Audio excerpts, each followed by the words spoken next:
Selamat malam pemirsa, apa kabar Anda hari ini? Seperti biasa, apa kabar Indonesia Malam menemani istirahat malam hari Anda? Saya Cica Anissa dan rekan saya Ken Anne. Pemirsa, Pilkada Jakarta masih menjadi tema bahasan kami di Apa Kabar Indonesia Malam. Kita tahu bahwa Cagup dan Cawagup gencar melakukan safari politik untuk berkampanye mengutarakan visi dan misi mereka. Bahkan beberapa Cagup dan Cawagup mulai memuji-muji kebijakan yang pernah dilakukan oleh kepala daerah sebelumnya. Pertanyaannya, akankah mampu untuk merayu hati warga Jakarta? Jawabannya di Apa Kabar Indonesia Malam. Kalau Ken ada apa? Ya, selain itu pemirsa, malam hari ini kami akan mengajak Anda untuk melihat sejumlah titik yang mungkin akan menjadi bagian dari perjalanan Anda ketika menghabiskan waktu di libur panjang akhir pekan ini, Sabtu, Minggu, Senin. Nah, kira-kira tempat-tempat mana atau daerah mana yang menjadi tujuan favorit dari warga untuk menghabiskan libur panjang akhir pekan? Selengkapnya di Apa Kabar Indonesia Malam untuk Anda.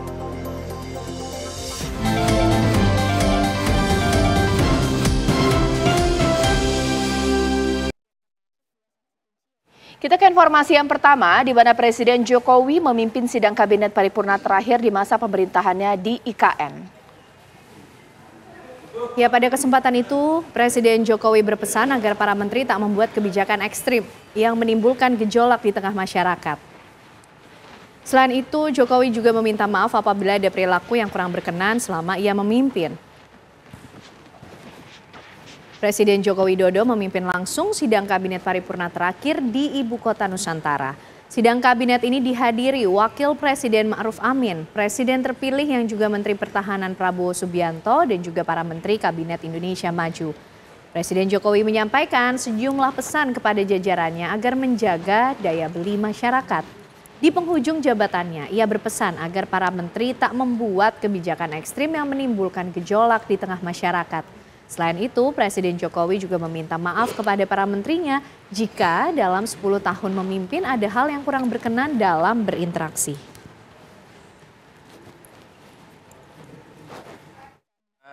Menjaga daya beli masyarakat, jaga inflasi, menjaga pertumbuhan, menjaga keamanan, menjaga ketertiban, dan jangan membuat kebijakan yang ekstrim, terutama yang berkaitan dengan hajat hidup orang banyak, yang berpotensi merugikan masyarakat luas, yang berpotensi menimbulkan gejolak.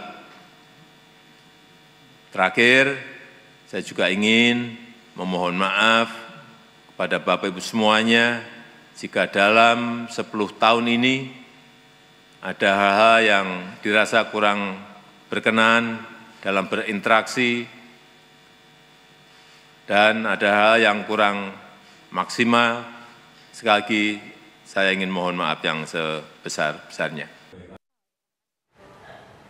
Sidang peninjauan kembali atau PK dari 6 terpidana seumur hidup kasus pembunuhan Vina dan Eki kembali digelar pada hari ini di Pengadilan Negeri Kota Cirebon. Hari ini tim kuasa hukum para terpidana hadirkan Liga Akbar sebagai saksi pencabutan berita acara pemeriksaan. Sidang lanjutan peninjauan kembali 6 terpidana seumur hidup kasus pembunuhan Vina Eki kembali digelar pada hari ini di Pengadilan Negeri Cirebon, Jawa Barat. Dalam sidang lanjutan, tim kuasa hukum para terpidana hadirkan belasan saksi fakta, di antaranya Liga Akbar, Mega, dan Widi.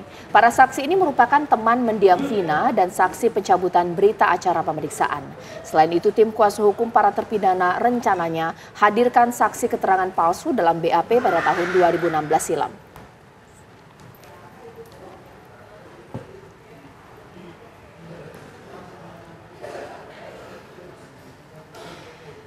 Untuk mengetahui bagaimana perkembangan terbaru atas kasus ini, rekan kami Rizka Salsabila sudah siap mengabarkan langsung dari Pengadilan Negeri Cirebon. Rizka, silakan. Ya, Caca, Ken Anne dan juga pemirsa, baru saja ini sidang selesai tepatnya pada pukul 6 waktu Indonesia, maksud kami pada pukul 18 waktu Indonesia Barat, yang mana sebelumnya sidang dimulai pada pukul 10 yang diharuskan dijadwalkan untuk pemeriksaan 16 saksi.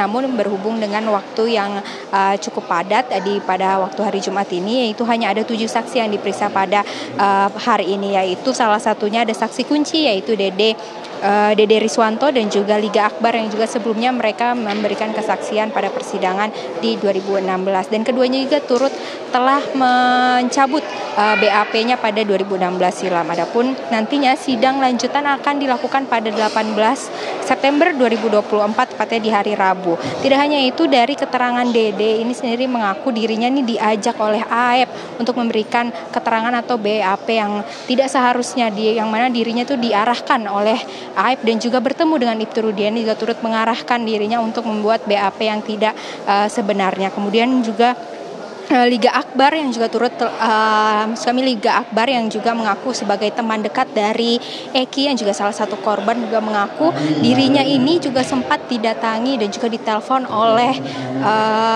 Ibtu Rudiana yang juga merupakan ayah dari korban yaitu Eki, yang mana dirinya didatangi kemudian disuruh masuk untuk ke mobil dan dia bersama dua teman atau sahabat Eki lainnya untuk dibawa ke Polresta Cirebon dan memberikan keterangan palsu, yang mana dirinya juga menyampaikan bahwa merasa ditekan oleh penyidik pada saat itu untuk membenarkan BAP pada 2016 silam, yang mana Liga Akbar sendiri telah menyesalkan mengenai BAP yang dia iakan pada 2016 silam. Demikian Ken Ana dan juga Caca Anissa. Rizka, ada berapa orang saksi yang sudah diperiksa dan masihkah ada saksi lain yang akan dihadirkan dalam sidang hari ini? Ya, untuk sidang hari ini sendiri memang sudah berakhir pada pukul 18 waktu Indonesia Barat, yang mana tadi saksi terakhir yang dihadirkan itu merupakan Liga Akbar, teman dekat dari Eki, yang mana dari total keseluruhan saksi yang hadir pada hari ini ada 7 orang saksi, yang mana sebelumnya seharusnya ada 16 saksi yang diperiksa. Demikian. Baik. Terima kasih atas laporan langsung dari Pengadilan Negeri Cirebon, dan kita sekarang ke informasi selanjutnya. Pemirsa, di mana rencana maksud kami, sebuah percetakan di Jalan Insinyur Haji Juanda, Margahayu, Bekasi Timur digerebek polisi karena diduga mencetak uang palsu senilai 1 miliar rupiah. Lokasi percetakan yang digeledah petugas sebelumnya dikenal sebagai percetakan undangan, kartu nama, dan juga brosur.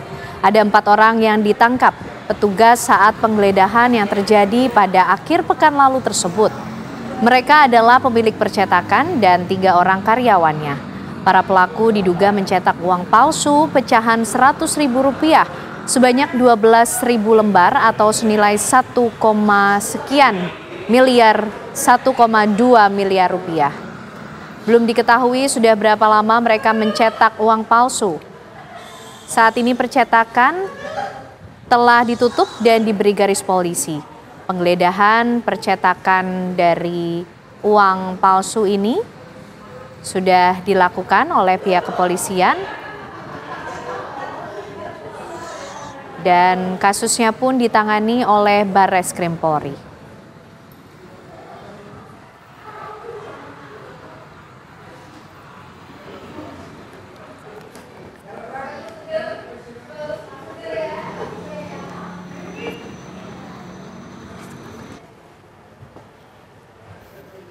Ya, untuk memperbarui informasi langsung saja kami akan tanyakan kepada rekan kami Kurnia di Bekasi, Jawa Barat. Kurnia. Ya, selamat malam Caca, Ken, dan juga pemirsa. Saat ini saya berada di lokasi penggerebekan tempat pembuatan uang palsu yang berada di Jalan Insinyur Haji Juanda, Margahayu, Kota Bekasi. Ini bisa kami gambarkan bahwa 1 pekan lalu di tempat percetakan yang terlihat cukup sederhana ini, di mana tim Barreskrim Mabes Polri menggerebek tempat ini. Caca dan juga pemirsa, bisa digambarkan lokasinya ini tidak jauh dari Jalan Raya Insinyur Haji Juanda.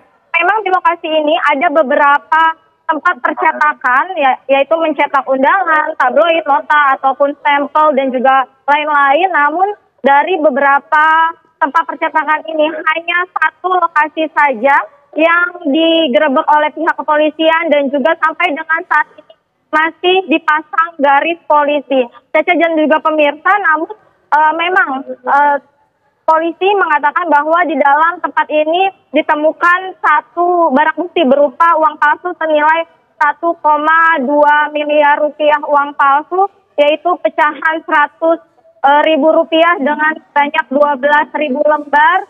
Namun memang menurut keterangan dari tetangga-tetangga yang ada di percetakan penggerbekan tersebut cukup membuat mereka ini cukup terkejut dengan proses penggerbekan ini, karena yang warga sekitar tahu, teman-teman dari terduga pelaku ini tahu bahwa selama ini usaha percetakan Argo Tunggal ini sudah berdiri cukup lama, lebih dari 10 tahun. Mereka memang hanya mencetak undangan, tempo, tabloid, brosur, bahkan buku yasin begitu. Namun memang yang mereka tahu selama 6 bulan terakhir ini di usaha Argo Tunggal ini melakukan pencetakan uang, namun menurut keterangan dari tetangga ini bukan uang palsu, melainkan uang mainan.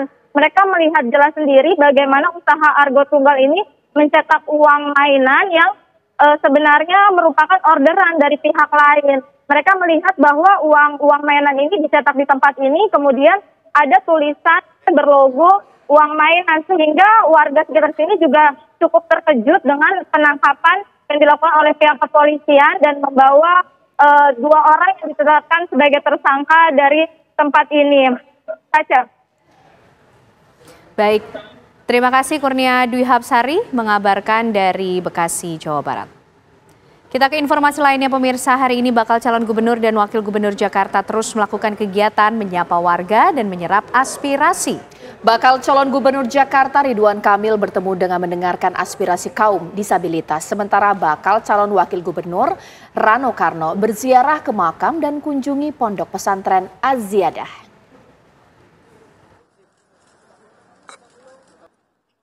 Bakal calon gubernur Jakarta Ridwan Kamil hari ini bertemu dan mendengarkan aspirasi kaum disabilitas Jakarta di halte Transjakarta Tosari.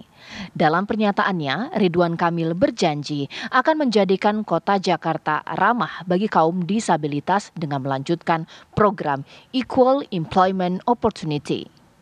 Selain itu, ia juga akan memperluas rute transportasi Jakarta dari Bekasi, Bogor hingga Tangerang, serta menyiapkan 70 program untuk Jakarta.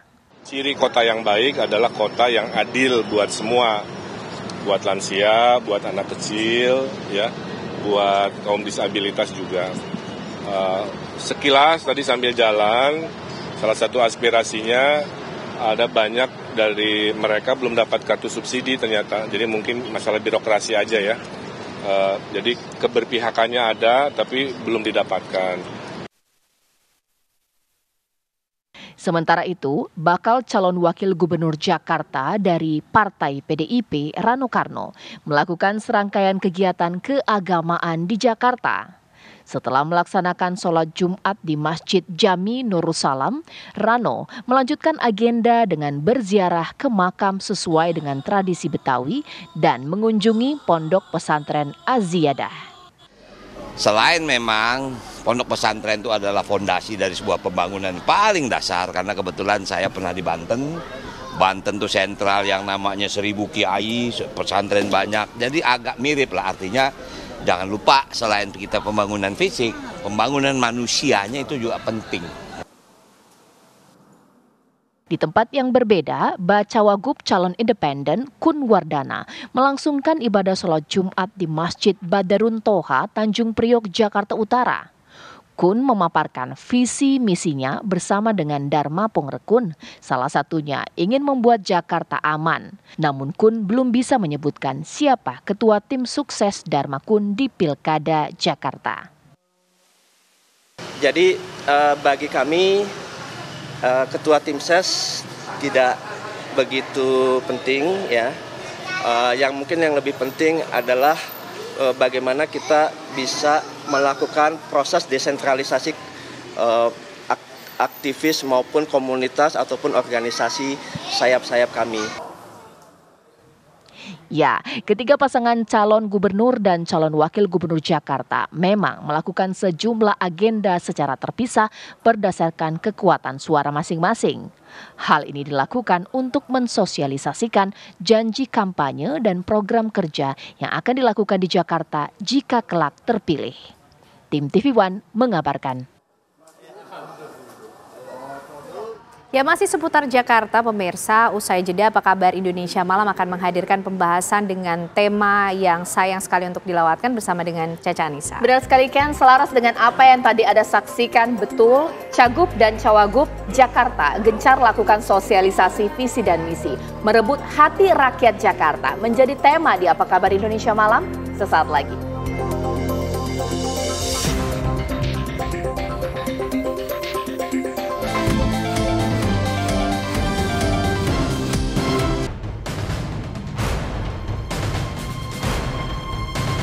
Pemilihan Gubernur Jakarta kian memanas meski belum masuk masa kampanye dan penetapan calon gubernur dan calon wakil gubernur secara resmi. Warga Jakarta masih terus menanti siapa di antara ketiga pasang calon yang memiliki program unggul untuk 5 tahun ke depan. Namun, adu kuat para kandidat dan tim sesnya mulai menyisir ke berbagai elemen masyarakat. Baik secara langsung melakukan belusukan maupun sekedar berdialog di berbagai kesempatan.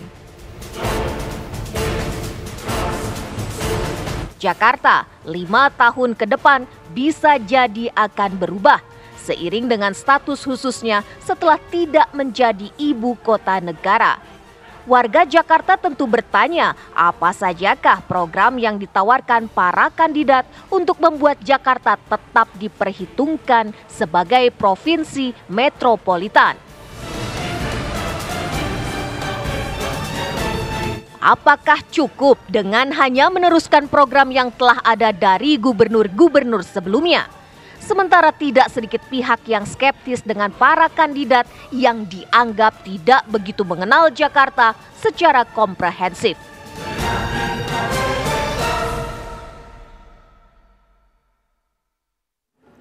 Pemirsa, biasanya kalau laki-laki merayu perempuan itu caranya supaya luluh itu apa? Bisa pakai puisi, kata-kata cinta, kasih bunga, kasih hadiah. Nah, apa yang dilakukan oleh calon gubernur dan juga calon wakil gubernur? 1. Jualan, pemirsa. Jualan apa? Ya boleh juga janji-janji politik, visi dan misi, bahkan juga program kerja. Tapi pertanyaan, ngefek nggak ya kalau kata anak muda sekarang? Atau berhasil nggak ya dirayu warga Jakarta? Mari kita bahas di Apa Kabar Indonesia Malam. Sudah 4 narasumber yang hadir di studio TV One hari ini. Di ujung sana jauh ya, jauh sekali. Tapi hati kita nggak jauh ya. Siap. Sudah ada Mas Agung Baskoro, pengamat politik kita luar biasa. Assalamualaikum warahmatullahi wabarakatuh. Assalamualaikum. Dan juga mewakili dari tim ses masing-masing paslon di sini. Mungkin yang paling ujung mewakili Pramono Rano. Di sini ada Bang Joni Simajuntak. Selamat malam. Assalamualaikum Bang Joni Horas ya. Dan juga ada Mas Mulya Amri mewakili Ridwan Kamil dan Suswono, dan di sini juga ada Ibu Siti Fadila mewakili Dharma Pongrekun. Wah, lengkap dialog saya malam hari ini. Satu persatu, ladies first. Saya ke Ibu Siti dulu. Bu, apa sih yang mau dijual kepada warga Jakarta? Kan tujuannya merayu. Kalau merayu ini harus dulu ini yang dirayu ini. Seperti apa? Jakartaku aman dan beradab. Oke. Nah, dari di sini kita uraikan misalkan dalam beribadah. Jadi orang harus aman beribadah. Jadi kita nanti akan sekalian programnya ya akan membentuk suatu forum-forum musyawarah masyarakat lintas agama di tiap kecamatan. Jadi kerukunan beragama itu nomor 1 dulu. Nanti takut kalau itu membuat konflik atau apa. Terus kemudian aman di dalam keselamatan jiwa dan tubuh dalam menghadapi strategi asing yang menggunakan pandemik dalam dan kadang-kadang berupa suatu bioterorisme. Nah, di mana masyarakat itu harus aman, jadi tidak dipaksa, tidak ini jadi aman dan tetap berdaulat begitu dalam menghadapi pandemik. Ya. Jadi ini sangat penting karena pandemik itu pasti akan datang dan selalu akan datang.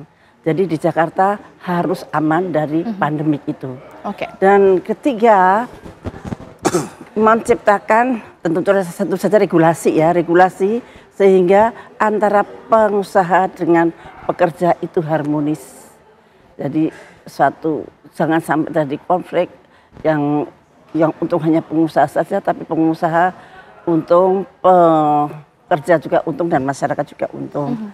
Dan kemudian membuat suatu regulasi-regulasi tentang pembangunan Jakarta menuju Global City yang berkemanusiaan, maksudnya bahwa masyarakat menjadi subjek bukan menjadi objek. Jadi segala pembangunan tidak boleh menggerus kedaulatan masyarakat Jakarta. Oke, baik. Sekarang saya ke Rido di sini, Mas Mulya. Kalau dari Rido sendiri mau jualan apa untuk merayu hati warga Jakarta? Dari tim Ridwan Kamil dan Pak Suswono, kami melihat bahwa Jakarta itu adalah kota global yang penuh dengan karya-karya inovatif, tapi juga berkeadilan dan berketahanan. Kita mencoba mencari akar dari masalahnya. Di Jakarta itu apa? Setelah kita lihat, ternyata memang itu penataan kota yang selama ini tidak pernah memikirkan bagaimana orang itu bisa tinggal hidup secara terintegrasi di dalam kota. Akibatnya apa? Rumah menjadi sangat mahal atau susah dijangkau. Bagi yang kelas menengah, pada akhirnya rumahnya jauh.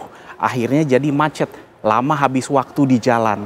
Sementara bagi yang kelas menengah ke bawah, akhirnya kemudian tinggal di kawasan kampung-kampung yang sangat padat dan informal di sana dengan kondisi infrastruktur yang sangat memprihatinkan. Nah, dari pasangan Rido ingin membawa terobosan, tentunya ada banyak terobosan, bisa dibaca satu-satu, tapi terobosan utama kami di sini adalah bagaimana kita integrasikan lagi permukiman dengan tempat kerja, bangun rumah susun di atas pasar. Dengan kita membangun rumah susun di atas pasar, kawasan permukiman padat yang di sekitarnya kemudian bisa pindah ke rumah susun tersebut, geser ke atas, bukan digusur tapi geser ke atas. Akibatnya sekarang jadi punya lahan yang cukup besar di sekitarnya, bisa buat daerah resapan air, bisa buat lapangan sepak bola, air bisa masuk kembali, dan terintegrasi antara tempat itu sendiri, antara rumah susun dengan pasarnya, terjadi simbiosis, dan juga antara hunian dengan kawasan-kawasan perkantoran dan komersialnya, itu terjadi hubungan yang dekat juga. Jadi mereka dari rumah susunnya sampai ke tempat kerjanya hanya 10 menit sampai 15 menit.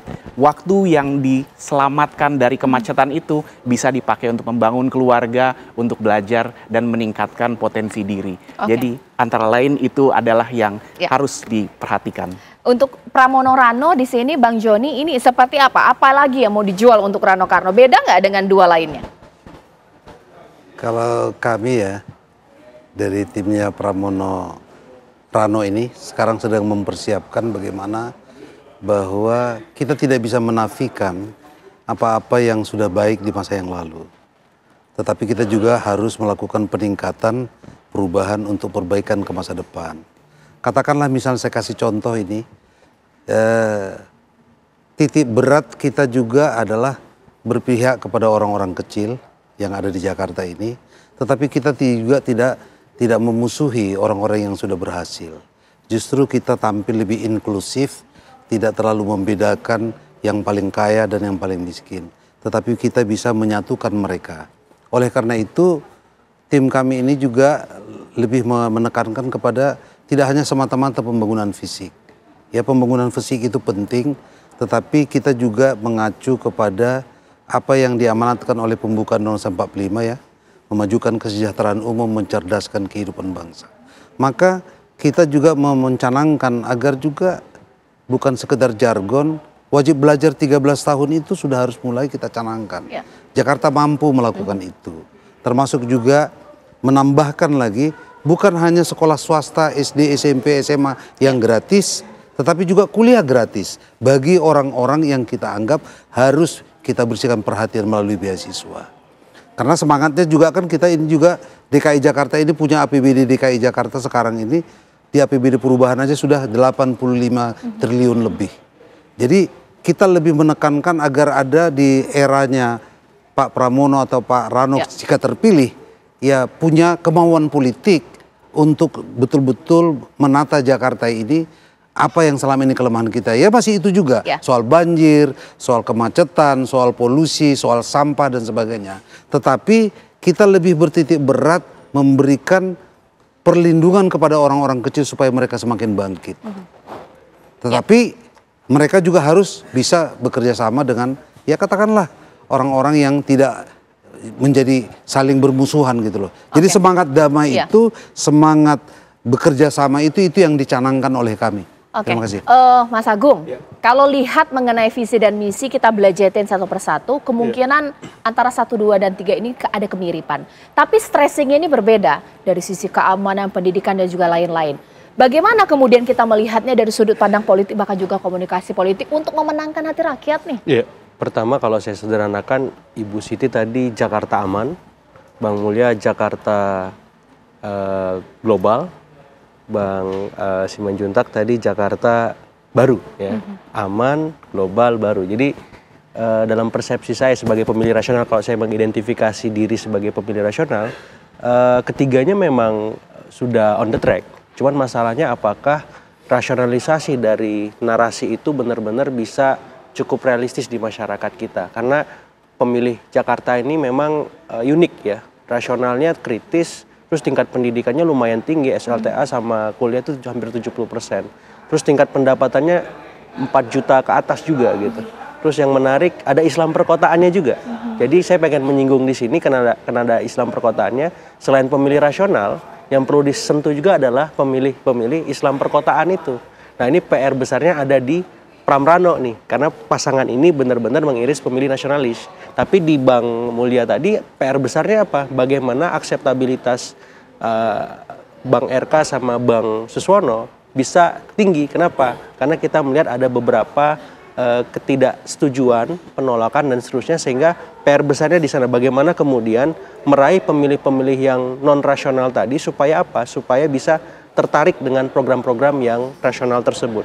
Nah, bagi pemilih Pak Dharma dan Pak Kun, PR besarnya apa? Bagaimana kemudian pasangan ini dikenalkan lebih masif lagi?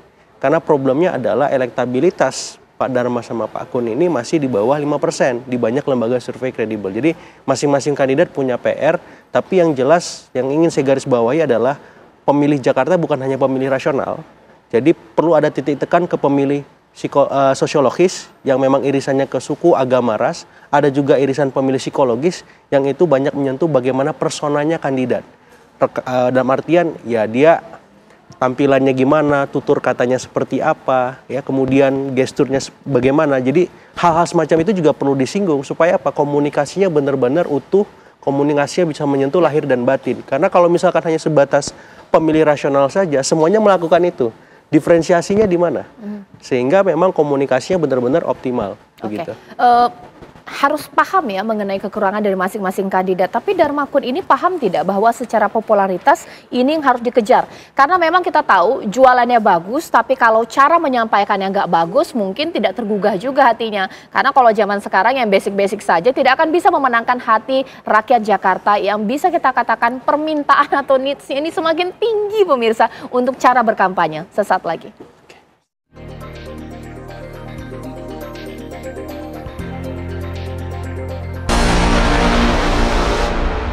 Kembali di Apa Kabar Indonesia Malam, karena judul saya adalah adu cerdik, cara-cara biasa itu udah nggak ngefek lagi untuk Jakarta, karena masing-masing punya kelebihan dan kekurangan, apalagi secara popularitas, elektabilitas, bahkan juga bukan warga Jakarta.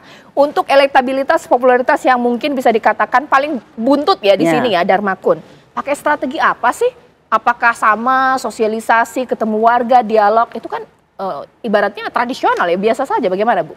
Ya, kalau Pak Dharma dia suka berusukan di kampung-kampung, dan kemudian dia dialog langsung dengan warga Jakarta. Tapi kan kita memang yang dia datangin kan orang-orang yang bukan orang yang tingkat tinggi kayak rakyat jelata. Apanya? Yang ditemui rakyat jelata. Rakyat jelata. Karena di Jakarta ini betapapun majunya kayak apa, mau menjadi global city, kalau rakyat itu menderita karena ketidakadilan, karena penindasan, karena pemaksaan, itu menurut kita itu kota global city yang tidak sehat. Sehat harus jiwa dan raga. Kalau rakyatnya merasa terancam, rakyatnya sedang berusaha tapi kemudian digusur dengan paksa, dengan inilah misalkan begitu, nanti ada solusinya. Kalau Pak Dharma akan membuat suatu regulasi yang adil bagi masyarakat kecil maupun bagi pengusaha. Janganlah pembangunan yang bagus tapi dengan mengorbankan masyarakat kecil. Itu intinya itu. Oke, kalau dari Ridho seperti apa? Ini sosialisasi langsung ketemu dengan masyarakat face to face, masyarakat jelata. Kalau Ridho?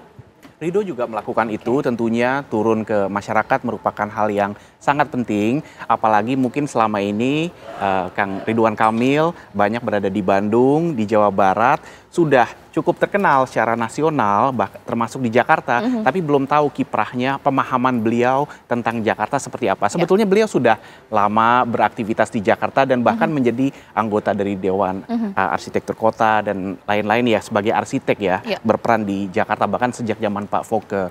Nah, sekarang tentunya yang perlu dilakukan dan sedang dilakukan adalah terjun ke masyarakat, menemui simpul-simpul masyarakat dari yang di kampung-kampung sampai kaum kelas menengah di perkotaan. Contohnya baru tadi sore beliau naik kendaraan umum Transjakarta bersama kaum difabel. Begitu. Jadi betul-betul mendengarkan. Sekarang banyak mendengarkan, kita sudah mempersiapkan visi dan misi dan program, tapi kemudian sekarang saatnya mendengarkan dan menggali langsung dari masyarakat seperti apa, ibaratnya mengetes visi misi program ini seperti apa, dari masyarakat itu kayak gimana, apa yang mereka harapkan, apa yang mereka khawatirkan.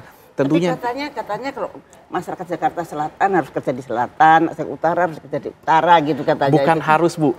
Alangkah enaknya kalau Ibu tinggal di selatan, kerjanya di selatan, mau nggak, Bu? Itu bingung loh itu.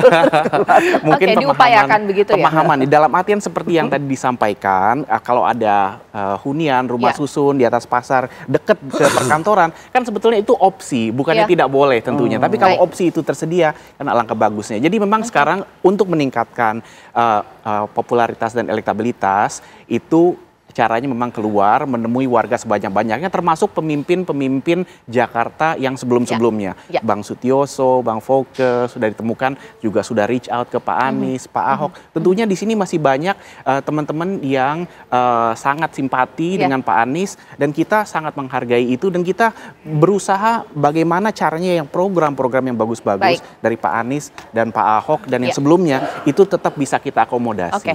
Kalau dari Pramono Rano ini seperti apa, Bang Joni? Apakah sama dialog langsung juga? Ya, saya pikir kampanye belusukan itu sudah suatu keharusan ya sekarang ya. Jadi artinya tidak ada lagi pemilihan pilkada atau apapun orang tidak langsung mendatangi warga gitu loh. Bagi kami juga itu persoalan yang penting. Di samping juga kita, paslon kita ini kita suruh untuk teruslah datang juga kepada para tokoh-tokoh masyarakat yang memang menjadi panutan warga Jakarta ya, untuk bertanya di mana apa masukan-masukan mereka. Selama ini calon kita kan sudah menemuin tuh para mantan gubernur ya, artinya sebagai sikap bahwa ada program mereka yang harus kita laksanakan. Tetapi memang media sosial yang ada sekarang ini kan harus kita manfaatkan. Tetapi memang tampilan dari calon kita ini nanti tidak semata-mata untuk datang dengan gaya populis ya, tetapi membuat sebuah program yang memang mungkin bisa dilakukan sesuai dengan kemampuan anggaran kita. Tetapi secara garis besar yang ditawarkan kepada masyarakat itu adalah ya, kalau dalam bahasa agak sedikit elitnya, postur anggaran DKI Jakarta itu memang sedikit berpihaklah kepada orang-orang yang selama ini tidak beruntung. Itu harus menjadi perhatian kita. Maka pembangunan rumah-rumah rusunawa itu juga satu penting ya. Tetapi bukan hanya rusunawanya, tetapi fasos dan fasumnya juga ada. Taman bermain untuk anak-anak, ada yang namanya apa olahraga ya. Termasuk juga pelayanan kesehatan yang baik ya. Khususnya dalam pelayanannya, agar pelayanan itu ya berkualitas dan tidak diskriminatif. Itu penting juga bagi kita. Jangan hanya misalnya karena orang-orang pemegang BPJS dilayani asal-asalan, tidak seperti itu. Gitu loh. Oke, Mas Agung, apa ya istilahnya, kritik yang membangun dari ketiga cara paslon ini. Kalau tadi dari Darmakun, dialog langsung ke masyarakat, rakyat jelata. Apakah di masyarakat jelata saat ini sudah ada pragmatisme? Jadi walaupun udah didatangi cuman ya karena sudah silih berganti, mereka juga nggak tahu lagi, nggak inget lagi apa kebijakan. Atau mungkin di Transjakarta, yang dengerin itu warga Jakarta apa warga Tangerang atau juga Bogor. Dan juga masalah-masalah spesifik lain yang sebenarnya urusan warga Jakarta yang paling kerasa tuh apa? Masalah perut. Ini seperti apa? Iya, kalau disederhanakan idealnya semua paslon ini harus punya wow factor gitu. Setiap dia turun ke bawah, setiap dia menyapa di media atau dimanapun dia berada. Sehingga dalam persepsi utama mereka top of mind itu, oh ini Pak Darmakun, ini Pak RK Suswono, ini Pak Pramrano gitu. Wow factornya apa? Setiap dia melakukan sesuatu, setiap dia belusukan, setiap relawannya turun setiap dia ada di media sosial. Kalau misalkan semuanya sama, ya lupa walaupun dia rakyat kecil, rakyat kelas menengah maupun kelas atas. Itu yang pertama. Yang kedua, kalau berangkat dari survei, problem mendasar hari ini Jakarta itu yang cukup mengagetkan kami para pollster itu adalah soal ekonomi. Utamanya soal sembako, lapangan kerja. Nah, baru kemudian masalah-masalah klasik perkotaan, banjir, macet, sampah, polusi, dan seterusnya. Jadi, kalau saya menyederhanakan, idealnya semua paslon berangkat dari sana. Ya, merasionalisasi itu. Sehingga tadi ada sedikit masukan dari Bu Siti ke Mas Mulya, emang harus di Jakarta Utara kerjanya, aktivitasnya. Nah, itu udah kritik kan?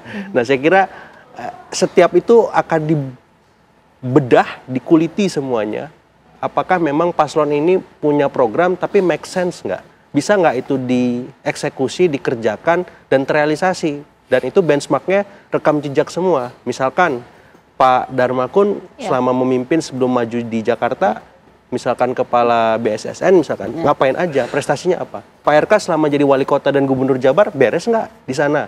Program-program yang tadi disampaikan terintegrasi pemukiman, kemudian kegiatan ekonomi, FASUM, dan seterusnya. Kemudian Pak Pram selama menjadi Seskap, Sekjen Partai, Wakil Rakyat, kelar nggak gitu urusan-urusannya. Bang Rano juga gitu, dari wakil sampai dia gubernur, gimana raihan prestasi kontribusinya di Banten seperti itu. Iya. Sebelum saya bertanya kembali kepada ketiga perwakilan dari paslon, saya mau kasih kepada Anda pemirsa pendapat dari warga Jakarta mengenai ini. Sudah beberapa hari berjalan, kampanye-kampanye sudah dilakukan. Rekan saya Vena Kinta akan bertanya kepada rakyat. Vena, silakan. Baik, selamat malam Caca Nisa dan juga pemirsa. Jakarta sudah tidak menjadi ibu kota lagi. Yang sebelumnya ini daerah khusus ibu kota Jakarta, kini menjadi DKJ atau daerah khusus Jakarta. Apa sebetulnya yang sampai saat ini masih menjadi harapan masyarakat? Apakah untuk bisa menyelesaikan permasalahan yang ada di DKJ atau Jakarta? Saya mau coba tanya-tanya kepada masyarakat yang ada di daerah Kalibata, Jakarta Selatan. Selamat malam, boleh berdiri Pak? Boleh minta waktunya dengan Pak siapa? Pak Daeng Iman. Pak Daeng Iman. Nah, kalau boleh tahu Pak Daeng, ini warga Jakarta dari tahun berapa Pak Daeng? Dari 93. Dari tahun 1993. Sudah 30 tahun lebih ya Pak ya. Nah, kalau menurut Bapak, apa sebetulnya yang menjadi masalah sampai saat ini? Masalah di Jakarta yang belum selesai Pak? Yang masalah belum selesai sampai sekarang itu banjir utama ya. Terus tenaga kerja, kebanyakan outsourcing. Jadi bantulah. Nah, terus perekonomian tolong ditingkatkan gimana supaya lebih mudah kita masyarakat rendah ini bisa cari duit, ya kan? Jadi harapan dari Pak Daeng ini untuk bisa menyelesaikan masalah-masalah kayak tadi banjir begitu. Kalau dari sisi ekonomi nih, kalau Bapak nih melihat situasi saat ini terdampak nggak sih kepada Pak Daeng? Sekarang terdampak banget. Jadi semenjak COVID ya. Sama-sama COVID itu usaha saya hancur. Jadi larinya tuh jadi parkir sekarang. Jadi intinya Pak Daeng berharap ada bantuan begitu ya dari pemerintah untuk bisa mempermudah ya dari sisi ekonomi. Mungkin dikasih bantuan kredit mudah untuk usaha, ya kan? Ya. Mudah-mudahan bisa didengar ya Pak Daeng ya, sama pemerintah nanti segera ya. Terima kasih Pak Daeng, selamat kembali beraktivitas, lancar terus usahanya.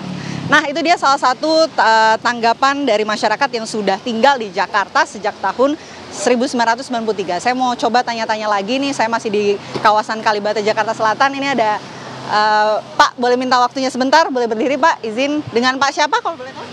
Asep. Pak Asep ya? Nah, Pak Asep ini warga Jakarta ya Pak ya? Bukan, Sem. Oh bukan, tapi kalau tinggal di Jakarta dari kapan Pak? 91.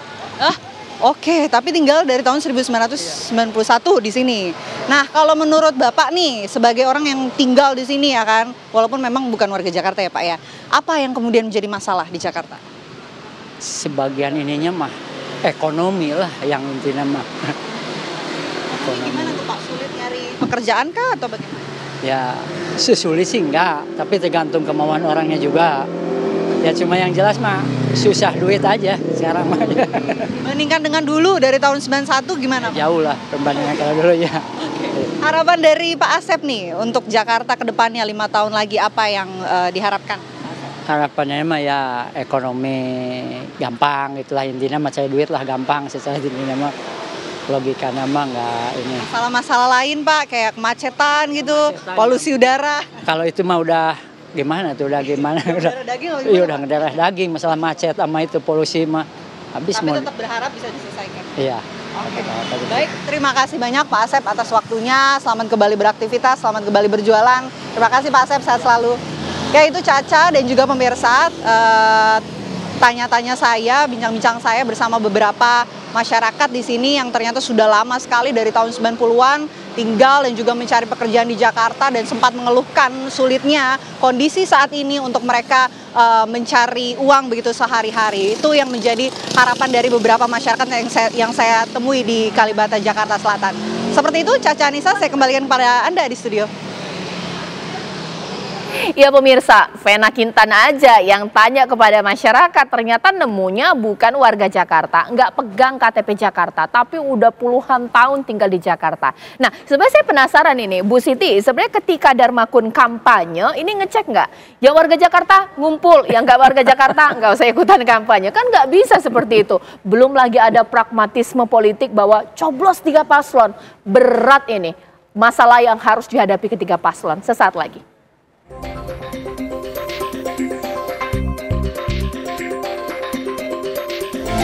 Saya ke Mas Mulya dulu karena tadi melakukan kampanye di Transjakarta, mengingat tadi rekan saya Vena aja ketika bertemu dengan warga banyak yang tidak warga Jakarta. Itu juga mungkin terjadi di bus Transjakarta, ketemu dengan kelompok orang yang nggak pegang kartu atau KTP Jakarta.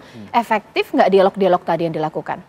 Efektif, karena yang dilakukan adalah memperkenalkan Ridwan Kamil dan juga Pak Suswono tentunya dengan masyarakat Jakarta dan bagaimana paslon bisa mendengarkan isu-isu yang dihadapi sehari-hari oleh masyarakat Jakarta. Walaupun mungkin mereka bukan pemilih, tapi kan aspirasinya itu yang disampaikan. Kalau memang mereka betul-betul tinggal di Jakarta, itu akan mirip-mirip dengan orang lain yang tinggal di Jakarta yang pegang KTP. Jadi sebetulnya dengan mendengarkan semua itu, kita bisa mendapatkan secara lebih jauh ya. Dan jangan lupa bahwa yang tidak punya KTP pun, mereka tinggal di Jakarta, mereka bayar pajak di Jakarta. Mereka berkontribusi di Jakarta, punya saudara yang punya KTP Jakarta, mereka bisa bilang, saya ketemu Pak Ridwan Kamil, beliau bagus loh gitu. Walaupun saya nggak bisa milih, kamu pilihin deh dia untuk saya begitu. Jadi masyarakat kita, kota itu harus inklusif. Kalau Bang Joni, tadi sempat dikatakan oleh Mas Agung pun juga tadi rekan saya Vena ketika ditanya, ekonomi lah yang paling penting. Jadi kalau misalnya mengenai BPJS dan lain-lain, apakah memang betul itu yang dibutuhkan warga Jakarta? Urusan perut kadang mendahului, Bang Joni. Ya memang fakta sekarang ya, sesudah COVID itu kan banyak sekali orang yang kena PHK. Ya. Itu masalah kita sekarang. Maka juga banyak juga fenomenanya di bidang pendidikan di swasta ya. Dia sudah lulus, tunggakan-tunggakan ijazah ditahan gitu loh. Jadi memang persoalan itu menjadi perhatian kita juga. Cuma kan saya kan nggak mau menceritakan apa yang nanti akan kita lakukan ya. Mungkin rahasia dapur masing-masing, ya kan? Tetapi memang sektor itu saya pikir suatu hal yang niscaya lah.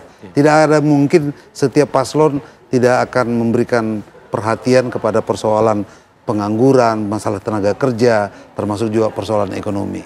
Ya, cuma nanti bagaimana kita mengemas ini. Tetapi kalau secara garis besar yang saya katakan tadi itu, kayaknya Jakarta ini butuh pemimpin juga yang harus memberikan perhatian lebih besar ya kepada orang-orang yang tertinggal tadi itu, ya, tanpa kita juga memusuhi orang-orang yang sudah berhasil. Itu gaya kita. Melalui apa? Ya katakanlah itu subsidi-subsidi melalui pendidikan, termasuk juga anak-anak orang tidak mampu bisa mencapai kuliah dengan gratis. Ya, kita nanti akan menyamakan juga ya apa yang dilakukan oleh pemerintah pusat melalui KIP itu ya, kita juga akan mulai mainkan nanti di Jakarta. Jadi nanti salah satu yang mau kita katakan agar KJM itu semakin ditingkatkan lagi, tidak lagi makin menurun gitu loh. Justru disitulah kesempatan orang-orang untuk bisa mencapai pendidikan yang bagus. Ya itu cara kita. Ya, kalau dari Ibu Siti bagaimana? Iya sih ketemu dengan belusukan dari warga-warga di Jakarta, kelompok kelas menengah ke bawah. Tapi banyak juga mereka juga nggak punya KTP, bukan warga Jakarta. Itu bagaimana milah-milihnya, Bu? Oh ya, pasti sebelumnya sudah survei dulu dong. Kan kita kan punya kader-kader yang ada di sana juga. Walaupun kita tidak berpartai, kita bukan partai, dan masyarakat Mengambang itu sebenarnya jauh lebih banyak daripada masyarakat yang tercantum di partai. Tapi cuman kalau dari partai itu banyak logistiknya ya, banyak uangnya dan sebagainya. Maka yang kita harus kerja keras adalah menyampaikan visi misi kita pada masyarakat. Bagaimana kita menyelesaikan masalah yang sekarang ada. Sekarang Jakarta ini kan terus terang tidak dalam keadaan yang baik-baik saja bagi suatu level masyarakat tertentu. Dan bahkan sekarang menengah ke atas itu agak pada turun jadi menengah atau jadi menengah ke bawah malah. Nah itu suatu masalah tersendiri. Jadi bagaimana mereka bisa berusaha dengan aman. Tidak ada penindasan, tidak ada pemaksaan dan sebagainya. Kalau ada penggusurannya pasti harus yang arif dan bijak. Misalkan orang-orang sudah mempunyai pekerjaan, kemudian tiba-tiba itu digusur, dan digusurnya bukan untuk kepentingan pemerintah, kadang-kadang untuk kepentingan perusahaan swasta. Tapi ini mungkin karena efek dari sponsor pada waktu kampanye. Nah kita kan nggak punya sponsor, jadi kita betul-betul akan berpihak pada rakyat, tidak berpihak pada yang tentunya saja yang seperti sponsor itu, karena kita tidak punya sponsor. Jadi kita akan memperhatikan itu dengan sebaik-baiknya. Dan kemudian pada pendidikan itu kan yang sampai ke SMA kan sudah pada pemerintah pusat. Nah kita akan mengusahakan beasiswa agar satu keluarga mempunyai satu sarjana. Baik, Mas Agung, ini kan ada dua kelompok atau mungkin lebih ya yang mau dirayu oleh masing-masing paslon. Kelompok yang tadi ingin memilih di Pilkada Jakarta. Sementara ada kelompok resisten yang sudah diprovokasi untuk tidak memilih dengan cara coblos 3 paslon. Nah kelompok resisten ini bagaimana sih cara untuk merayunya? Dengan cara seperti ini efektif nggak? Iya, kalau ditelusuri asal muasal kelompok yang resisten tadi kan kita sederhanakan sebagai anak abah ya. Nah anak abah ini representasi apa? Pertama Islam perkotaan, yang kedua kritis dengan pemerintahan hari ini, yang ketiga yang puas dengan kinerja Anies ya ketika menjabat, sehingga terafirmasi ketika approval rating dan elektabilitas Anies tinggi. Nah cara pertama yang bisa dilakukan adalah menarik endorse Anies satu. Yang kedua kalau endorse nggak bisa, menarik timnya Anies yang kedua. Yang ketiga apalagi? Yang ketiga adalah bagaimana kemudian ya setiap paslon ini benar-benar bisa membuktikan bahwa mereka memang punya program yang tadi ya, punya program yang bisa menjawab kebutuhan dan kepentingan masyarakat Jakarta sehingga mereka bisa lepas dari problem itu. Yang tadi kan ekonomi itu. Gimana caranya mereka dapat kerja, bagaimana caranya mereka terisi dompetnya, tapi saat yang sama terisi otaknya, dan terisi yang lain-lain di dapurnya seperti itu. Jadi kalau disederhanakan, pasangan mana yang bisa menjawab problem dasar itu, maka kemungkinan bisa mengambil ceruk pemilih Islam perkotaan yang kritis, yang puas sama Anies tadi, itu yang paling mungkin bisa memenangkan pertarungan di Jakarta. Mas Agung, secara survei, apakah lembaga survei Mas Agung sudah melakukan survei pendahuluan untuk mengecek berapa besar sih anak abah ini, ataukah memang ini angka belum pasti gitu, masih mengambang juga di hati mereka, mau coblos 3 paslon atau memang sudah suka dengan salah satunya? Iya, kalau dilihat dari elektabilitas Anies saja ya, dari banyak lembaga kredibel, bukan hanya lembaga kami gitu, rata-rata kan di kisaran 35 sampai 40%. Di kisaran itu. Jadi ini angka yang cukup signifikan menentukan siapa yang menang seperti itu. Tapi ini angka yang bukan di ruang hampa, dinamis, bisa berubah karena tadi irisan pemilihnya banyak. Kalau misalkan tiap paslon bisa merepresentasikan pasangan yang mewadahi Islam perkotaan, ada program-program untuk teman-teman Islam perkotaan misalkan, pasti mereka akan melirik. Kemudian yang kritis tadi bisa terwadahi, kenapa mereka tidak puas? Oh karena ada program ekonomi yang belum jalan, program kesejahteraan lain belum tuntas. Kemudian yang puas sama Anies, program-programnya dilanjutkan, dan saya kira tadi 3 paslon ini ada arahan melanjutkan semua. Programnya Anies, programnya Ahok, programnya Bang Yos, Bang Foke, dan seterusnya. Jadi saya kira semuanya melanjutkan, tapi apa yang membedakan? Nah, saya juga di sini masih menelusuri dan mencari tahu bedanya. Ada, tapi make sense nggak? Masuk akal nggak seperti itu? Langsung kita tanyakan Bang Joni, apa bedanya? Semua sama-sama muji kok programnya Pak Anies. Kalau dari Pramono Rano apa yang membedakan? kalau saya bisa mengatakan memang kalau membedakan nggak semua harus saya sampaikan di sini ya. Sebagai ya kan. Tetapi kalau secara garis besar yang seperti yang saya katakan tadi itu kita memang melihat bahwa ahli-ahli sudah banyak memberikan pandangan tentang Jakarta ini seperti apa. Persoalannya kan sekarang kita butuh juga pemimpin yang memang bisa betul-betul mengelaborasi itu dan melaksanakannya. Nah, saya pikir kekuatan kami nanti di situ ya, dari paslon kami Pramono Anung, ya, dia seorang petarung, dia seorang pekerja keras, dan dia juga kadang-kadang tidak perlu lagi banyak tampil ke publik karena dia punya fokus kepada apa yang bisa dikerjakannya berhasil apa tidak. Ya, dia orang yang tampil efisien, efektif, tidak bertele-tele. Nah, saya pikir dia bisa menjawab tantangan apa nanti yang akan dilakukan di Jakarta ini.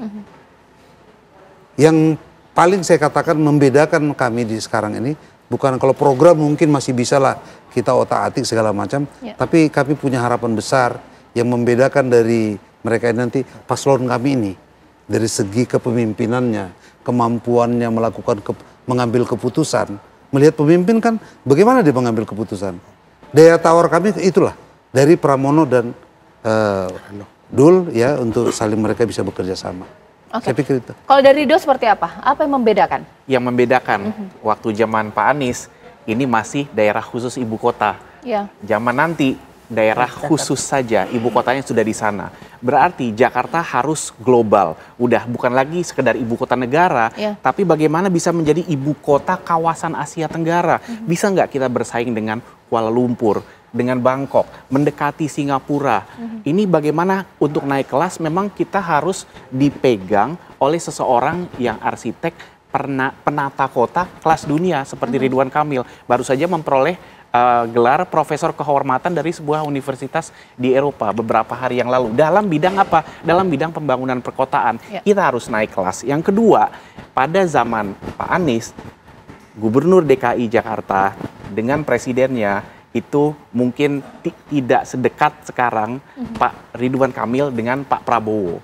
Jadi kalau misalnya Pak Ridwan Kamil dan Pak Suswono jadi, ini akan berada dalam satu koalisi Indonesia Maju dengan Pak Prabowo. Di sini kita melihat akan ada dukungan, akan ada perhatian, akan ada akses untuk paling tidak berceritalah kondisi Jakarta seperti apa agar bisa mendapatkan perhatian. Dan jangan lupa bahwa kalau Jakarta bisa naik tingkat menjadi kota global, tentunya bukan hanya status kotanya secara fisik, tapi juga manusianya juga pasti naik. Sebagai kota global, dia akan menarik perusahaan-perusahaan multinasional, sehingga kemudian harus ada push dari kita untuk meningkatkan kapasitas dari masyarakatnya. Akan ada banyak pelatihan-pelatihan agar bisa match dengan kebutuhan dari perusahaan-perusahaan luar yang masuk ke kita. Dengan ekspat nanti masuk, akan tercipta banyak pekerjaan untuk mengimbangi kota global yang ekonominya semakin besar. Kalau Ibu Siti seperti apa? Saya kira secara linear kita akan meneruskan apa yang dikerjakan Pak Anies tentu saja. Dan hal-hal yang bagus dari Pak Anies akan kita lanjutkan. Nah, yang membuat agak berbeda memang kita menekankan pada lebih berkeadilan pada masyarakat. Masyarakat banyak. Jadi pembangunan yang seperti kata Pak Mulya tadi katakan seolah kita ingin membuat suatu kota yang gemerlapan gitu ya. Tapi itu jangan sampai meninggalkan kemanusiaan di Jakarta. Jangan sampai orang-orang kemudian tergusur tidak bisa di Jakarta. Yang di Jakarta hanya orang-orang yang mampu, orang-orang yang kaya. Lah itu yang mesti kita gali kembali. Apakah betul pembangunan itu namanya pembangunan di Jakarta, tapi tidak membangun manusia Jakarta. Nah itu yang kita tekankan adalah kita membangun masyarakat Jakarta untuk menjadi lebih maju, lebih mengglobal. Bukan kotanya yang mengglobal, tapi masyarakatnya juga mengglobal. Jadi itu barangkali lebih. Dan satu lagi, kita harus siap dengan pandemik. Dari beberapa gubernur, dari beberapa tidak ada yang mempunyai wawasan tentang pandemik. Tapi Darmakun ini dia sangat paham sekali dengan pandemik. Dia sangat paham sekali dengan bahaya-bahaya dari elit global yang sekiranya akan merugikan masyarakat Jakarta dan masyarakat Indonesia pada umumnya. Dan itu mudah-mudahan masyarakat Jakarta bisa mengerti apa yang dicita-citakan oleh Pak Darmakun. Kita tidak mempunyai suatu sumber biaya yang sama seperti yang petugas partai. Kami adalah petugas rakyat, dari rakyat, untuk rakyat, dan oleh rakyat dan untuk rakyat. Jadi kami betul-betul mengharapkan rakyat untuk bisa mengerti apa yang kami cita-citakan adalah untuk kalian, untuk rakyat, bukan untuk siapa-siapa. Oke, sekarang kalau kita semakin spesifik, kita tarik lagi ke arah besar ini. Seakan-akan begini ya Mas Agung ya, bahwa bisa jadi untuk pilkada ke depan itu terbagilah dua teori, bahwa memilih kepala daerah sama seperti sebelumnya sangat bertolak belakang dengan pemerintahan pusat. Jadi kebijakan Jakarta nanti beda dengan pemerintahan pusat. Mungkin itu yang dilakukan oleh Pak Anies dulu ya, mungkin ya. Ataukah nggak mau kayak gitu lagi deh, sekarang nanti masyarakat akan pilih kepala daerah yang dekat dengan pemerintahan pusat, jadi masih ada Jokowi atau juga Prabowo efek. Kira-kira nanti akan cenderung ke arah mana? Sesaat lagi pemirsa di Apa Kabar Indonesia Malam. Jujur loh pemirsa dan juga Mas Agung, kalau melihat visi dan misi semua bagus tanpa celah, kelebihan dan kekurangan, tapi bagus-bagus programnya. Seakan-akan pada akhirnya apa nanti ujung-ujungnya warga akan memilih, aku pengen pilih kepala daerah yang nggak ada hubungannya dengan Jokowi atau Prabowo efek, ataukah mungkin nanti aku pengennya yang selaras lah dengan pemerintahan pusat, seperti apa? Iya, kalau misalnya lihat Jakarta ini kan memang ada dominasi tadi ya, Anies efek gitu. Kalau kita telusuri setiap pilkada itu ada efek-efek yang mengemuka. 2012 ada Jokowi efek, 2017 ada 212 efek. Nah, saya melihat di 2024 ini ada dua efek nih. Ada Anies efek dan Istana efek gitu. Nah, kalau Istana efek ini kan bekerjanya nanti bisa jadi ke Mas Pram atau Kang RK gitu. Jadi kemana? Karena kan nanti 20 Oktobernya Pak Jokowi sudah selesai. Akan ada Pak Prabowo di mana berkelindan di sana pilkada pemilihan 27 November. Nah, kira-kira Prabowo efek ini tadi terjemahan dari Istana efek ke Mas Pram atau ke RK Suswono. Kenapa? Karena keduanya punya kedekatan. Ya baik secara personal ataupun secara institusional. Walaupun misalkan Mas Pram sama Bang Rano di luar pemerintahan, tapi akhir-akhir ini agak mendekat juga ya ke istana gitu. Walaupun masih dalam perjalanan ya Bang ya, OTW gitu. Nah tapi yang jelas ini akan menarik ketika kita bedah kemana mengalirnya Anies efek gitu. Apakah memang nanti tunggal misalkan ke Pram Rano karena dia memang berseberangan, atau ini terpecah gara-gara PDIP-nya mau OTW ke istana gitu. Dan lebih banyak nanti pemilih yang memilih coblos 3 paslon tadi ataupun yang tidak memilih alias golput seperti itu. Nah yang kedua yang perlu dilihat, ada istilah karena sekarang Jakarta bukan daerah khusus ibu kota tapi daerah khusus Jakarta, istilahnya ada Dewan Aglomerasi. Di situ yang menunjuk adalah presiden. Otomatis gubernur Jakarta dan wakil gubernur Jakarta itu tidak seperti dulu. Dia punya otoritas tunggal, bisa berbeda ekstrim dengan pemerintah pusat, dan besok itu tidak mungkin lagi terjadi karena dia harus berkoordinasi dengan Dewan Aglomerasi ini. Kemudian ada kementerian dan seterusnya. Jadi saya kira siapapun gubernur Jakarta nanti dia tidak punya otoritas tunggal untuk benar-benar bisa berbuat ekstrim seperti itu. Oke, nah boleh kemudian ditanggapi Ibu seperti apa? Kalau seperti yang dikatakan Mas Agung. Mas Agung tadi, kalau yang rakyat Jakarta memilih orang yang dekat dengan Pak Jokowi, ya pasti tidak akan memilih yang independen. Ya, yang dekat dengan Pak Jokowi kan Pak RK sama Pak Pramono Anung, tapi tidak langsung. Kalau Pak RK langsung dekat dengan Pak Jokowi. Nah kalau independen memang independen betul. Kami tidak dekat, tapi kalau nanti terpilih jadi gubernur, pasti juga akan bekerja sama dengan pemerintah pusat. Itu pasti. Dan tentu saja Pak Dharma juga cukup dewasa untuk bisa bekerja sama dengan pemerintah pusat. Jadi jangan, mudah-mudahan betul kata Pak Agung, bahwa nanti kalau aglomerasi itu faktor kedekatan dengan Pak Jokowi atau Pak Prabowo itu bukan suatu faktor yang utama.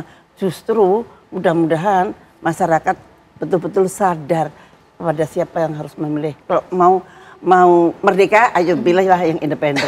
Tapi kalau masih harus pada petugas partai, monggo. Petugas partai ada 2. Kalau yang petugas rakyat hanya 1 yang independen. Baik, dari Ida bagaimana Mas? Kalau kita melihat tentunya kedekatan dengan siapapun presidennya, itu adalah suatu hal yang bagus bagi masyarakat Jakarta. Bayangkan seandainya memang ada kedekatan itu, komunikasi akan lancar. Dan apalagi tadi disebut juga tentang Dewan Aglomerasi, berarti kan termasuk Bodetabek Punjur. Nah, permasalahan yang ada di daerah khusus Jakarta kan terkait juga sumber air bersihnya dari mana? Dari luar sana. Tempat pembuangan sampahnya di mana? Ada di luar sana.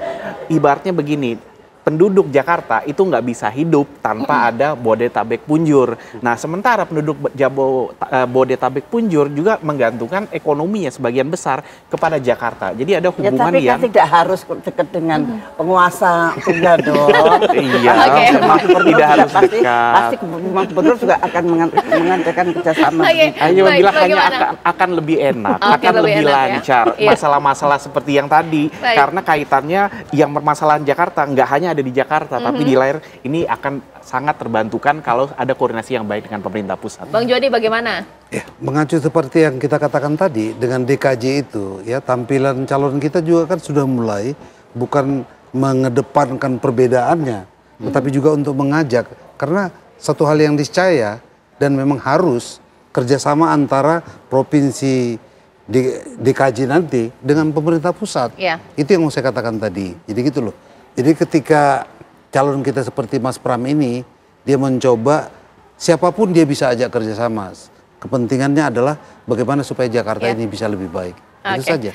Baik, ya tinggal Anda lah nanti memutuskan waktu kampanye yang dilakukan oleh para calon ini. Kalau Anda tidak bisa bertemu dengan langsung, visi dan misi yang mereka sampaikan dan diliput oleh media, diliatin benar-benar pemirsa. Yang penting harus milih dalam pilkada. Jangan mengikuti gerakan coblos 3 paslon. Itu namanya apolitis. Jangan diikuti. Baik, terima kasih kepada seluruhnya di sini. Ibu Siti Fadila, Mas Mulya, bahkan juga Bang Joni, Mas Agung. Sesaat lagi rekan saya Ken Anu sudah siap dengan informasi. Kan ada apa? Ya, pemirsa, apa kabar Indonesia Malam? Tentu masih akan menemani Anda. Kami akan hadir dengan informasi dari Inyoman Sukena yang akhirnya dituntut bebas oleh Jaksa Penuntut Umum Kejaksaan Negeri Badung dalam sidang lanjutan di Pengadilan Negeri Denpasar, Bali. Sesaat lagi informasi selengkapnya. Anda masih menyaksikan Apa Kabar Indonesia Malam. Pemirsa, strategi meraup suara di pemilihan kepala daerah tidak sekedar mengobrol janji manis, memuji para gubernur atau kepala daerah sebelumnya pun sebagai cara meraih suara di pilkada.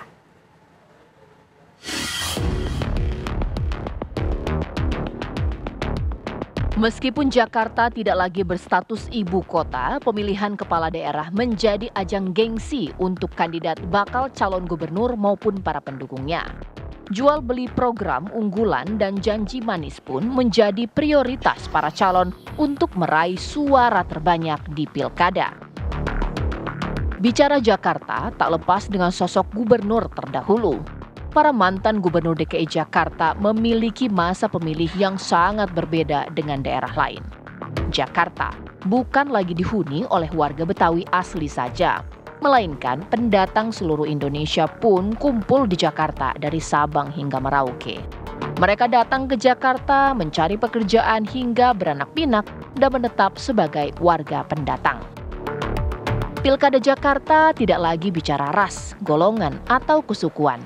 Mantan-mantan gubernur Jakarta akan selalu dikenang karena membangun kota Jakarta harus dengan infrastruktur kebijakan yang berpihak kepada masyarakat. Tak heran, pada pilkada kali ini, tim pemenangan bakal calon gubernur Jakarta mengambil simpati dengan menemui dan memuji program gubernur sebelumnya. Gubernur sebelumnya kan gak hanya Anies Baswedan aja ya Mbak ya, kita juga masih ada Pak Jokowi, Pak Ahok, Pak Ridwan Kamil dan Pak Suswono sudah bertemu dengan Bang Foke dan terbaru juga Bang Yos. Nah, kita itu belajar banyak Mbak perihal bagaimana kita bisa meneruskan legasi. Salah satu legasi yang bisa kita teruskan itu adalah apa? Transportasi yang terintegrasi. Namun, program yang baik dipakai sebagai program berkelanjutan dari gubernur sebelumnya. Tentunya kita harus melihat secara komprehensif apa-apa yang sudah dibangun dan mana-mana yang memang applicable dan cocok dengan apa yang menjadi tantangan-tantangan masa depan untuk Jakarta itu sendiri. Nah, kalau kita bicara soal program siapa saja, pada prinsipnya Mas Pram maupun Bang Dul itu sama-sama ingin melanjutkan program-program yang sudah baik dan meninggalkan program-program yang mungkin sudah tidak relevan lagi untuk di masa depan. Karena kita tahu ada pembangunan, ada infrastruktur baru yang dibangun, jumlah penduduk juga bertambah. Tentunya tidak semua program bisa applicable di zaman yang lalu, kemudian untuk di masa depan. Berbeda dari narasi pilkada-pilkada sebelumnya, masing-masing paslon saling memuji mantan gubernur. Apakah ini merupakan salah satu cara berkomunikasi memikat pendukung mantan gubernur sebelumnya? Politik itu adalah siapa mendapatkan apa, bagaimana dan kapan. Nah sekarang kapannya dulu dari belakang nih. Ya. Kapannya ini kan pada musim kampanye nih. Bagaimananya kalau dari segi komunikasi tentu dengan berbicara. Jadi tadi termasuk Mbak Angki, Mas Ciko juga mengatakan begini begitu itu kan cara meraih meraup suara. Ya. Jadi memang tidak bisa dihindarkan memang ucapan-ucapan yang memuji-muji Anies lah sebutlah begitu. Itu adalah cara untuk meraih suaranya Pak Anies. Karena harus diakui kemarin tuh pada masa katakanlah kampanye, Pilpres 2024 kemarin suara Pak Anies lumayan banyak ya. Apakah memuji itu sudah cukup merayu atau belum? Tim TV One mengabarkan. Inyoman Sukena akhirnya dituntut bebas oleh Jaksa Penuntut Umum Kejaksaan Negeri Badung dalam sidang lanjutan di Pengadilan Negeri Denpasar, Bali. Sidang lanjutan sidang dari Inyoman Sukena kembali digelar pada Jumat siang di Pengadilan Negeri Denpasar. Dalam sidang kali ini agenda jaksa membacakan tuntutan terhadap Inyoman Sukena. Dalam tuntutannya, jaksa menuntut Inyoman Sukena bebas dengan alasan tidak memiliki niat jahat untuk membunuh dan menyakiti hingga memperjualbelikan landak Jawa yang ia pelihara. Untuk itu, jaksa meminta majelis hakim membebaskan Inyoman Sukena dari segala tuntutan yang ada.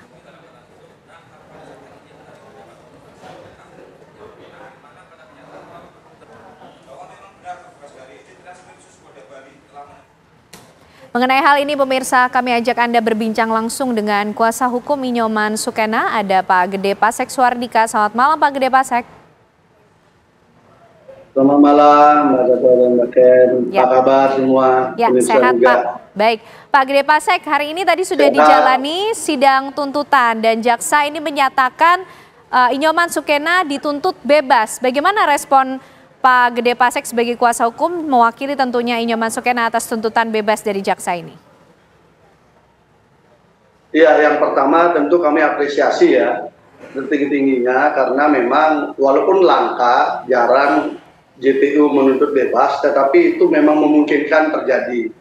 Karena memang dakwaan yang dibawa oleh JPU itu dihadirkan di persidangan, diuji fakta sidangnya. Kalau memang tidak memenuhi syarat untuk dituntut secara pidana, maka tuntutannya adalah bebas. Itu adalah kewajiban juga. Jadi kami apresiasi sikap jaksa seperti itu, sehingga proses ketidakadilan tidak harus terus berlanjut gitu loh.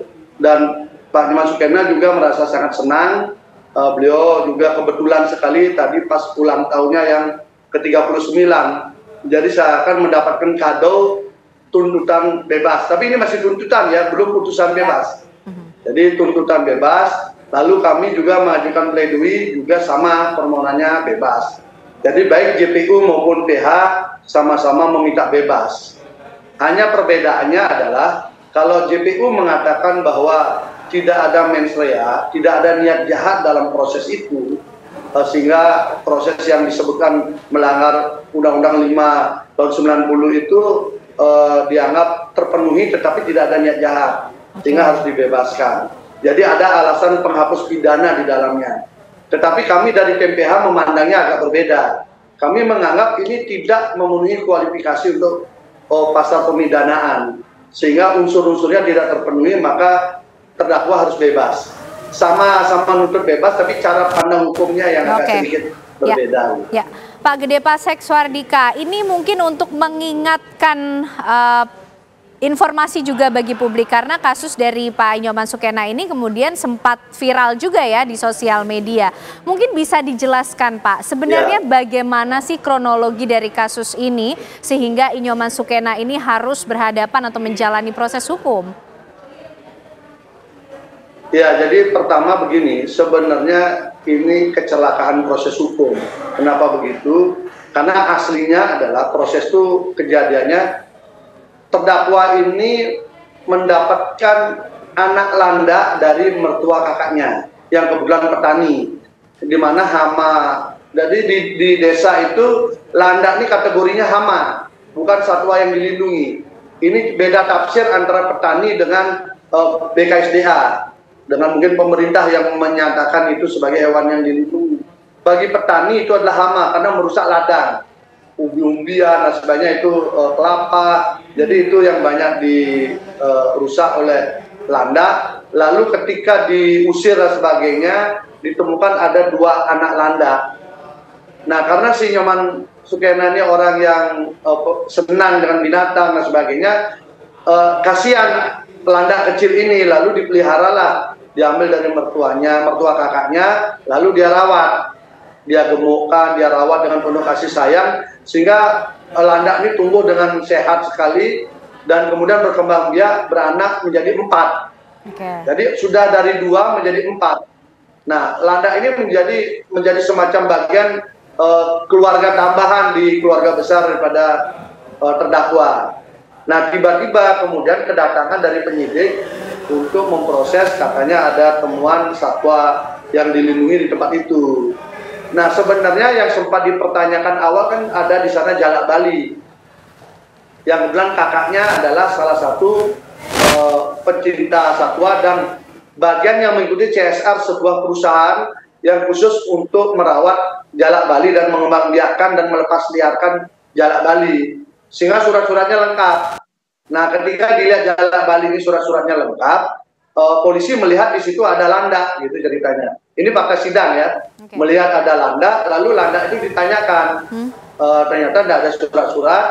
Lalu polisi berkoordinasi dengan BKSDA, jadi dari jam 11:30, jam 2 BKSDA datang, lalu menyatakan itu satwa yang dilindungi dan karena tidak punya surat, kemudian disita. Nah, dalam proses penyitaan juga terjadi peristiwa yang cukup kalau secara psikologi ada ikatan batin antara terdakwa dengan binatang peliharaannya, karena diambil oleh BKSDA itu tidak bisa, berontak lah. Lalu kemudian polisi juga tidak mengambil, malah lebih jauh posisinya. Akhirnya terdakwa yang kemudian mengambil landak itu untuk dipindahkan ke keranjang kandang kecil yang sudah disiapkan oleh BKSDA. Lalu dipindahkanlah. Jadi si landak ini justru menurutnya sama Pak Nyoman. Jadi dia dipindahkan semua ke 4 ekor itu lalu dibawa. Namun besoknya kemudian yang bersangkutan diproses, kemudian resmi menjadi tersangka. Gitu. Nah, jadi proses inilah kemudian membuat yang bersangkutan bingung. Kenapa jadi tersangka, hewan sudah diambil dan sebagainya. Namanya orang desa kan. Nah, ternyata kasusnya sampai ke pengadilan. Nah, ini kemudian membuat goncang, apalagi sebelum masuk pengadilan juga kemudian dipenjara, kan dimasukkan dalam rutan. Tentu menimbulkan kehebohan tersendiri di desa dan di keluarga besarnya. Apalagi Pak Nyoman ini kan punya anak 2 kecil. Akhirnya istrinya berhenti bekerja untuk mengurus 2 anaknya. Pak Gedepas, lalu kakak-kakaknya mengurus mereka. Sementara Pak Nyoman masuk penjara gitu. Baik Pak Gedepas, kita sudah menangkap kronologinya seperti apa. Nah, mungkin bisa diinformasikan lebih lanjut, sekaligus juga kami ingin mengkonfirmasi betul nanti agenda berikutnya pada tanggal 19 September. Dan agendanya seperti apa, lalu optimisme dari pihak Pak Inyoman Sukena seperti apa menghadapi nanti sidang berikutnya. Agendanya putusan? Iya, pada tanggal 19 nanti direncanakan agendanya putusan dari Majelis Hakim. Jadi karena permintaan dari tuntutan dari JPU dan permintaan dari pihak sama, tinggal nanti pertimbangan hukum yang mana yang akan dipakai oleh Yang Mulia tentu kita tunggu. Tetapi yang saya masih ingat sekali pesan dari Pak Inyoman Sukena kepada seluruh netizen, seluruh tokoh-tokoh dimanapun berada, beliau mengucapkan banyak-banyak terima kasih. Karena kalau tidak ada kekuatan netizen, no viral, no justice, mungkin Pak Nyoman masih tetap di dalam tahanan dan anak istrinya harus kesulitan menghadapi kehidupan karena memang kepala keluarganya sudah tidak ada lagi untuk bisa menghidupi anak istrinya. Jadi beliau betul-betul mencurahkan rasa terima kasihnya itu berulang kali, menitipkan kepada saya agar ini disampaikan kepada masyarakat. Karena tanpa kekuatan masyarakat, beliau menyadari pasti beliau masih ada dalam tahanan. Baik, terima kasih Pak Gede Pasek Suardika malam hari ini sudah bergabung bersama kami di Apa Kabar Indonesia Malam. Kita nanti akan ikuti bagaimana sidang putusan yang akan berlangsung pada 19 September 2024 atas Inyoman Sukena. Dan kita beralih ke informasi lainnya pemirsa, setelah sempat beredar viral aksi perundungan dilakukan sejumlah siswa dan korban ini dilarikan ke rumah sakit dalam kondisi lemas serta mulut berbusa. Kepolisian Polsek Kota Utara Gorontalo mengungkap penganiayaan terjadi dipicu lantaran korban mengajak berkelahi kepada para terduga pelaku perundungan. Dari hasil pemeriksaan sementara, Kapolsek Kota Utara Ibtu Freddy Yasin mengungkapkan korban ARD dengan 4 rekannya bersama-sama ini membeli minuman keras beralkohol. Pertikaian berujung perundungan yang terjadi akibat korban yang sudah dalam keadaan mabuk mengajak siswa lainnya untuk berkelahi. Sejumlah rekannya yang kesal dengan korban langsung menganiaya korban dengan tamparan, tendangan, dan bahkan korban disiram dengan air. Bukan hanya itu, pihak kepolisian mengungkap tidak benar adanya paksaan terhadap korban untuk mengkonsumsi miras. Pesta miras dilakukan oleh para pelaku dan korban kerap melakukan bersama-sama.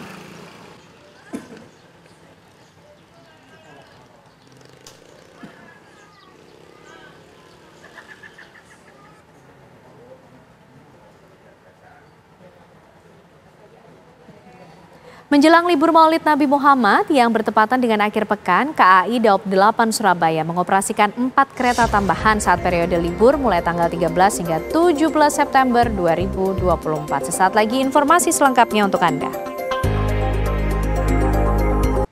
Penertiban bangunan yang dilakukan di kawasan Desa Citeko, Kecamatan Cisarua, Kabupaten Bogor berujung ricuh. Pemilik lahan garapan melakukan pencopotan plang larangan yang dipasang oleh petugas gabungan. Sebelumnya, beberapa bangunan yang ada sempat ditertibkan dan dibongkar petugas gabungan. Akibat kejadian tersebut, pihak TNI dan Polri berusaha meredam amarah pemilik bangunan hingga bentrokan dapat dihindari. Para penggarap sudah menguasai lahan tersebut sejak 15 tahun lamanya hingga menjadi kawasan tempat penginapan mewah. Bahkan lahan tersebut berada di kawasan milik perkebunan dan akibat kejadian tersebut PT PN 8 dan warga sekitar akan melayangkan laporan atas dugaan perusakan aset.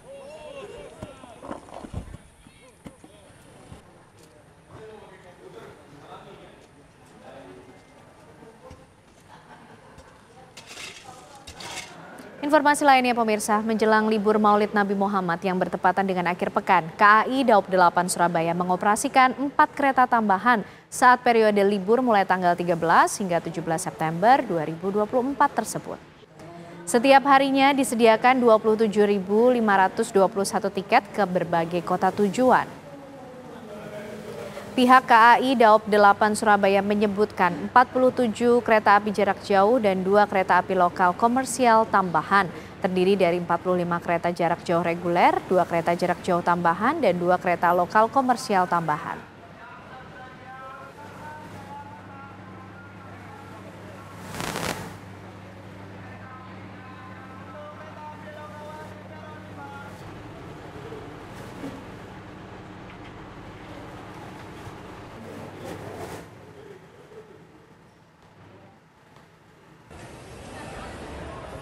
Libur panjang peringatan Maulid Nabi, penumpang kereta api jarak jauh di stasiun Pasar Senen meningkat 12%.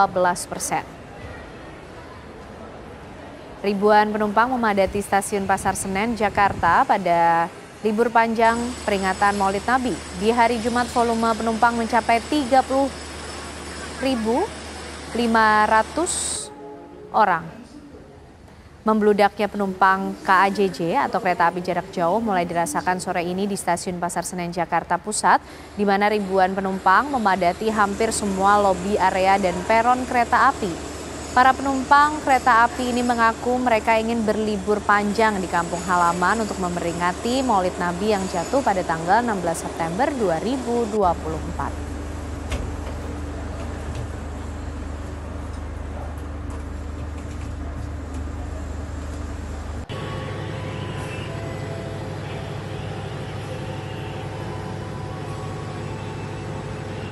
Kami ajak Anda pemirsa bergabung dengan rekan kami Adi Mulya yang sudah berada di Stasiun Pasar Senen Jakarta. Selamat malam Adi Mulya, bagaimana pantauan Anda hingga malam hari ini? Teruskah terlihat adanya lonjakan penumpang kereta api jarak jauh di sana? Ya baik, selamat malam Ken, Anda dan juga pemirsa. Betul yang Anda sampaikan tadi, jika menjelang long weekend atau juga libur panjang yang bertepatan dengan Maulid Nabi Muhammad SAW ini, dari tanggal 13 September 2024 hingga 17 September 2024, di Stasiun Pasar Senen ini mengalami lonjakan penumpang yang cukup signifikan, sejumlah 12%. Nah, total penumpang yang hadir di hari ini saja untuk keberangkatan kereta jarak jauh ini tercatat sekitar 35.500 penumpang yang terbagi ke dalam Stasiun Pasar Senen dan juga Stasiun Gambir Jakarta Pusat, yang dimana keduanya ini merupakan daob 1 dari Jakarta. Nah, untuk saat ini memang situasinya sangat amat ramai di Pasar Senen. Ini merupakan hari di mana warga Jakarta yang akan melanjutkan libur panjangnya di kampung halaman terjadi, dan tercatat hingga Sabtu nanti di tanggal 17 September 2024 dari kereta api sendiri ini telah tercatat 114.000 tiket ini sudah ludes terjual ke berbagai kota di Indonesia. Terdapat memang kota-kota yang masih menjadi primadona, di antaranya terdapat Yogyakarta, kemudian ada juga Malang, Blitar, Surabaya, hingga Semarang. Nah, untuk membuat para penumpang semakin nyaman dan juga merasa aman, sejumlah perkembangan juga dilakukan oleh Kereta Api Indonesia, khususnya yang terdapat di Stasiun Pasar Senen kali ini. Terdapat kemudian perbaikan fasilitas, di antaranya pintu-pintu kaca yang sudah mulai diperbaiki, dan juga kursi-kursi tambahan yang disediakan untuk para penumpang yang menunggu keberangkatan menuju kota masing-masing. Untuk saat ini update-nya sama, terdapat kenaikan sejumlah 12% dan terbagi ke dalam dua stasiun, di mana stasiun tersebut ialah Stasiun Pasar Senen, di mana tempat saya mengabarkan, dan sisanya merupakan dari Stasiun Gambir Jakarta Pusat. Untuk sementara demikian, kami kembalikan kepada Anda di studio. Baik, terima kasih Adi Mulya mengabarkan dari Stasiun Pasar Senen Jakarta yang malam hari ini terus memperlihatkan adanya lonjakan jumlah penumpang kereta api jarak jauh. Tapi bagaimana kemudian kondisinya di Puncak pemirsa, yang biasanya juga menjadi salah satu destinasi wisata pada saat libur ini terjadi? Kami ajak Anda bergabung dengan rekan kami Eko Hadi di sana. Selamat malam Eko Hadi, bagaimana pantauan Anda sejauh ini arus lalu lintas di Puncak? Ya, hingga saat ini atau di Jumat malam, kondisi lalu lintas Puncak masih terpantau cukup ramai lancar, dan kendaraan masih didominasi oleh berplat B atau dari wilayah Jakarta.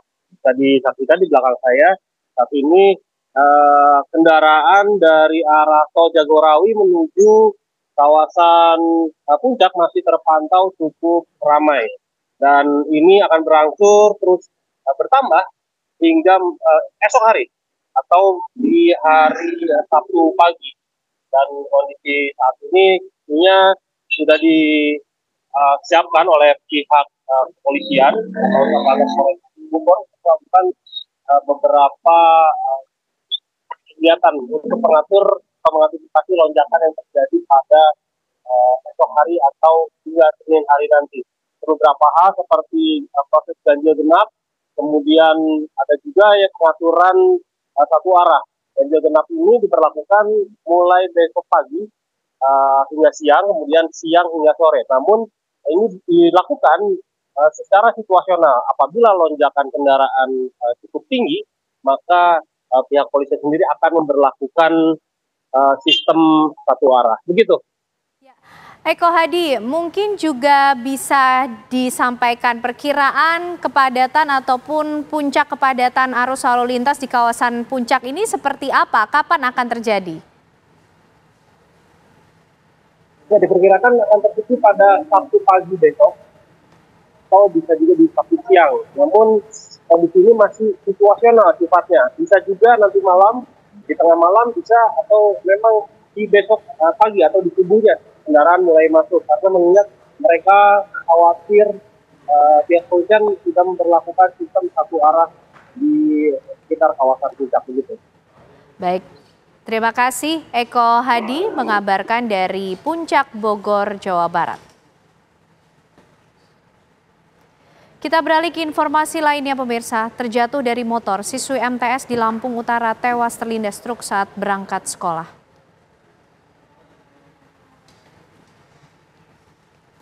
Ya, peristiwa ini terjadi lantaran sepeda motor terperosok ke dalam lubang usai mendahului. Seorang siswi MTS di Kabupaten Lampung Utara tewas terlindas oleh truk setelah terpental dari sepeda motor yang dikendarai ibunya.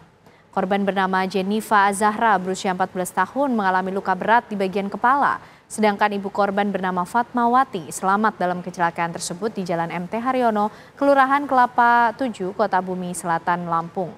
Kecelakaan bermula ketika sepeda motor yang dikendarai oleh ibu korban berusaha mendahului truk. Namun sepeda motor tersebut justru terperosok ke dalam jalan berlubang, hingga menyebabkan korban terpental dan jatuh ke tengah jalan. Korban kemudian terlindas truk yang sudah didahuluinya.